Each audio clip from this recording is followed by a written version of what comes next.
Hi, good afternoon. Thank you for this invitation to speak to the students at Notre Dame. I noticed that you sent me a few questions, and I was happy to share a bit of myself and of my journey with all of you today. So, I am Kimberly Dixon, Superintendent of Education for Area 6, and I actually grew up in Vancouver, British Columbia, so on the West Coast. My parents and my sister continue to live there, so I'm a Vancouverite turned Torontonian. Um, you wanted to know about my background. Very good question. So my mother is Trinidadian, from Trinidad and Tobago, and my father is from Grenada.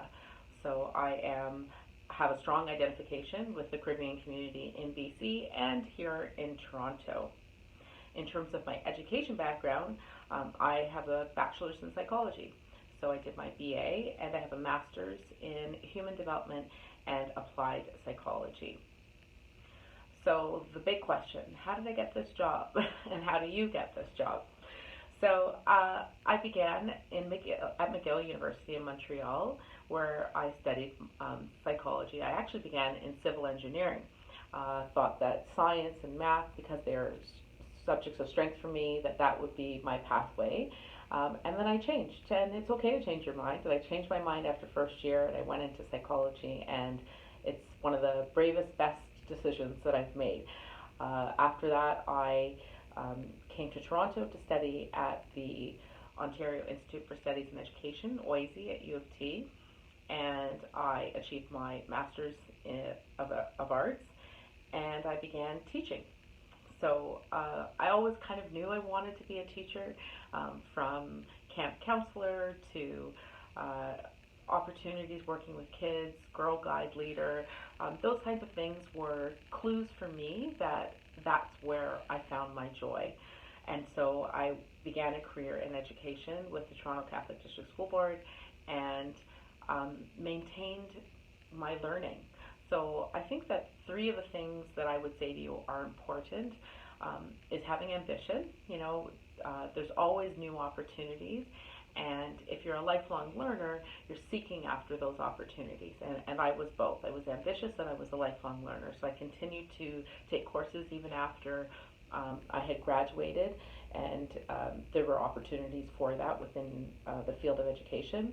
And I continued to learn more about both my specialty, mathematics, and other areas, so special education, religion, just branching out and continuing that journey. I would also say that you need to be flexible. So I was always flexible for new opportunities. I taught in 3 schools. I was an administrator in 4 schools. I moved all over the city, Central, Scarborough, downtown. And each of those opportunities were unique and taught me things that helped me to grow and learn more about myself and about the communities that I would serve. So, what do you do as a superintendent? So I have you here at my office. I thought it would be fun to share that I'm at 80 Shepherd Avenue, and I'm here in my office. I am a teacher first and foremost. So I think people sometimes wonder, but you're always a teacher. So I love those opportunities to speak with students about what they're learning and what they're curious about, and what their experience is in their school. So I currently hold the position of Superintendent of Education, which means I'm responsible for overseeing the effective running of 23 elementary and secondary schools to ensure student achievement and well-being. So I work very closely with school administration, principals and vice principals, to promote professional learning and act as a liaison, connection between schools and families. So I advocate for families, your families, and the communities at the senior level. So who were my role models? Actually, my role models was my sister, first and foremost. My big sister, she headed off to McGill 4 years ahead of me. And when she left, she came to Toronto, and she was studying at Osgoode Hall Law School on the York University campus. And I came to visit her, and she took me to OISE and said, I think you want to be a teacher. And she was right. She's smart, and I always knew that I could trust her. I think I was raised to always respect my elders, and recognize that they have a wisdom that you don't have, that you can't have. So it's important to tap into people who've had experiences. Most recently, I've admired Michelle Obama, the former First Lady. I admired how she balanced motherhood and being a wife with a career and without compromise. And I think that's important to me. I have two children, Darius and Sadie. They're in grade 9. Darius is in grade 9, and Sadie's in grade 7. And it was always important for me to be doing my best at work and to make sure that they felt that I was doing my best at home.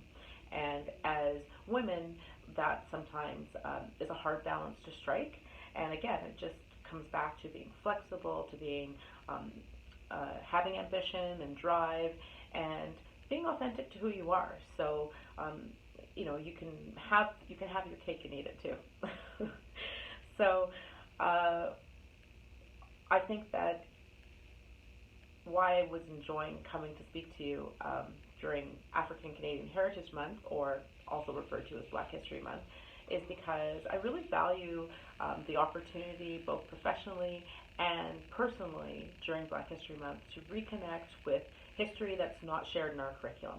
I hope that we're getting there to have it included, but it is not currently. So it's an opportunity for Black students to see themselves reflected in their classrooms and in schools and system-wide. We've had some amazing opportunities organized through our equity office, webinars with Maestro Freshweb and Dr. Carl James on a variety of topics, also organized by our Catholic School Leadership Team.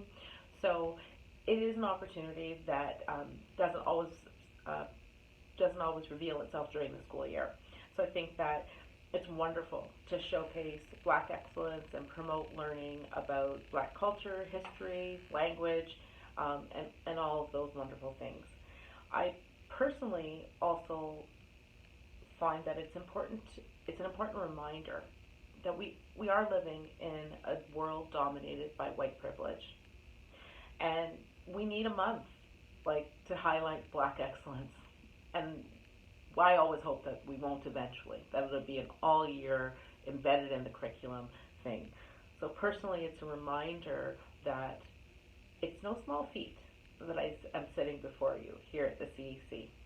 It was an exciting journey, and I've been afforded a lot of opportunities within the board, and I think there's a lot of opportunities for all of you, should you want to be in a senior position in an organization. But it's not without hard work. It's certainly not without struggle at times, but it's worth it. And I think that we teach and learn and share our Black history during February to pause and reflect on how far we've come and to remind ourselves on how far we still need to go. So as a mother, I strive to be a role model for my own children and remind them that the celebration during the month of February is to remind them about their excellence and their endless possibilities. And I would say the same to all of you. So my mission in life is, as Dr. Maya Angelou said, it's not merely to survive, but to thrive, and to do so with some passion, some compassion, some humor, and some style. Thank you for inviting me. It was nice speaking with all of you today.